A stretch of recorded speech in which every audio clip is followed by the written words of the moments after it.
पंढरपूर पासून अवघ्या 15 मिनिटांच्या अंतरावर पंढरपूर करकंब रस्त्यावर धोत्रेज ग्रँड प्रायव्हेट लिमिटेड घेऊन आले आहेत पंचतारांकित सुविधांनी युक्त हॉटेल ग्रँड। तसेच पुणे मुंबईच्या धर्तीवर सर्व सुविधांनी युक्त hotel Shreyas restaurant, veg non veg permit room बार, प्रशिक्षित कुक व होस्टिंग सेवा। हॉटेल ग्रँड मध्ये उपलब्ध आहेत 50 एसी रूम्स, 3500 स्क्वेअर फूट फुटाचा सुसज्ज बक्वेट हॉल, भव्य एसी सूट्स, टेरेस गार्डन, भव्य लॉन आणि चेंजिंग रूम सहित स्विमिंग टँक, प्रशस्त पार्किंगची सुविधा। पंढरपूर नजीक असलेल्या हॉटेल ग्रँड या सुसज्ज आणि पंचतारांकित सुविधांनी युक्त hotel grand, hotel Shreyas restaurant, veg non veg permit room बार, पंढरपूर करकंब रोड। संपर्क 02180 24 22 45।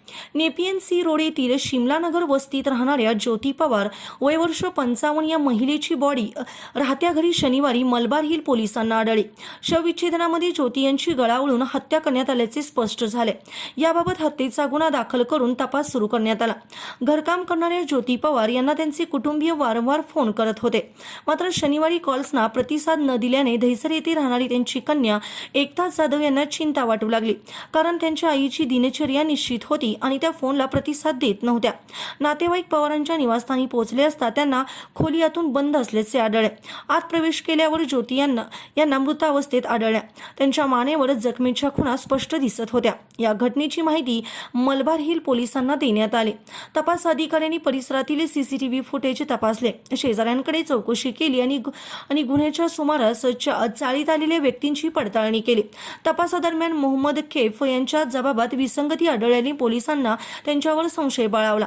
त्यांनी त्याला गुन्ह्याशी जोडणारे तांत्रिक आणि परिस्थितीजन्य पुरावे गोळा केले। पोलीस तपासादरम्यान त्यांच्या घरी भाड्याने राहणाऱ्या मोहम्मद कैफ शेख वय वर्ष 23 यांनी हा गुन्हा केल्याचे स्पष्ट झाले। पवारांची सोन्याची चेन लंपास करून तो पळाला। हत्येनंतर शहराबाहेर पसार होण्याच्या प्रयत्नात असलेल्या शेख यास पोलिसांनी रविवारी अटक केली।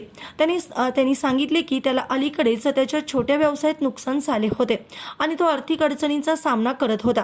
पवार गळ्यात सोन्याची चेन घालतात हे त्याला ठाऊक होतं। काही कारण काढून तो पवारांच्या घरात शिरला, त्यांचा गळा दाबून जीव घेतला आणि सोन्याची चेन खिचून परागंदाज झाला। या प्रकरणाचा तपास सुरू आहे, असे उपायुक्त आर रागसुदा यांनी सांगितले।